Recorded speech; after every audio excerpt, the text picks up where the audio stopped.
As a responsible borrower आपको ये सोचना चाहिए कि लोन प्रोडक्टिव यूज के लिए हो, जिससे आपकी या तो इनकम बढ़ रही हो, या आपके खर्चे कम हो रहे हैं, या आपकी कुछ आमदनी करने में आसानी आ रही है। तो जैसे कल के दिन में अब यंग लोग लेते हैं, वो मोबाइल खरीदते हैं, नया से नया मोबाइल आया, वो एक कंजम्पशन यूज है। बट एक और जब तक एंटरप्रेन्योर, आपने उसका डब्बा खोला उसकी वैल्यू 50% तो कम हो। बिल्कुल। बट अगर वही आप मोबाइल ले रहे हैं कि मुझे ऑनलाइन क्लासेस लेनी है, हाँ, मुझे आगे बढ़ना है, मुझे पढ़ के आगे बढ़ना है, वो प्रोडक्टिव यूज है। वैसे ही अगर कोई जहाँ छोटा दुकानदार जिसके पास डिजिटल पेमेंट लेने का कोई साधन नहीं है, वो एक मोबाइल लेता है डिजिटल पेमेंट लेने के लिए, वो प्रोडक्टिव यूज है। तो ये बहुत इंपॉर्टेंट है जैसे कि आपने पहले कहा कि जी बच्चों की शिक्षा हो गई, ये प्रोडक्टिव चीजें हैं। जी जी जी। तो लेकिन आप कोई, मतलब आपको कुछ चीज अच्छी लग रही है देखने के लिए, आप लेना चाह रहे हैं, तो वो अगर आपके पास है क्षमता तो फिर लीजिए, नहीं तो लोन लेके फिर हाँ, आप उसकी लोन लेके वैल्यू। ना लें तो बेहतर रहेगा।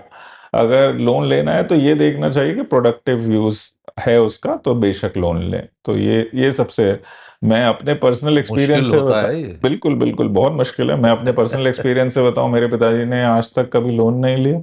और हाँ, उस बैकग्राउंड से आते हैं कि मतलब लोन लेना माना जाता था कि भाई आप कर्ज में जा रहे हैं। तो बट अब चेंज हो गया है। अब मैं अपने लिए मैंने काफी लोन लिए और उनको सही पे भी करा।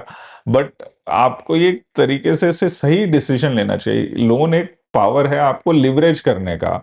आपके पास जो कैश फ्लो है उसको लिवरेज करके आप अपना आगे बढ़ सकते हैं, बिजनेस आगे बढ़ा सकते हैं, पर्सनल लाइफ में आगे बढ़ सकते हैं, अपना कंफर्ट आगे कर सकते हैं। बट उसको लिवरेज को सही तरह से यूज करना बहुत जरूरी है। जैसे मैं बोला कि रिस्पॉन्सिबल बोरोइंग बहुत इंपॉर्टेंट है।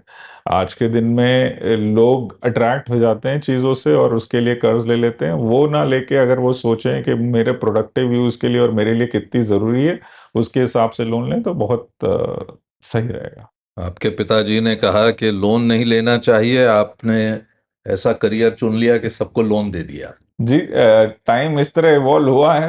आखिर में जाके ईज के लिए मुझे अपने पिताजी को एक क्रेडिट कार्ड दिलाना पड़ा, दिलाना ताकि वो पड़ा, अपना अच्छा। बिजली का बिल और अपने डेली के खर्चे दे सकें वो आराम से। तो वो उन्होंने भी यूज करा। बट आई थिंक टाइम के साथ आपको आगे बढ़ना चाहिए, but but excess I of think जो एनीथिंग इज लार्जर बैड। हाँ उनका जो पॉइंट था, जैसे कहते थे कि जितनी आपकी चादर हो उतना ही पैर पसारिए।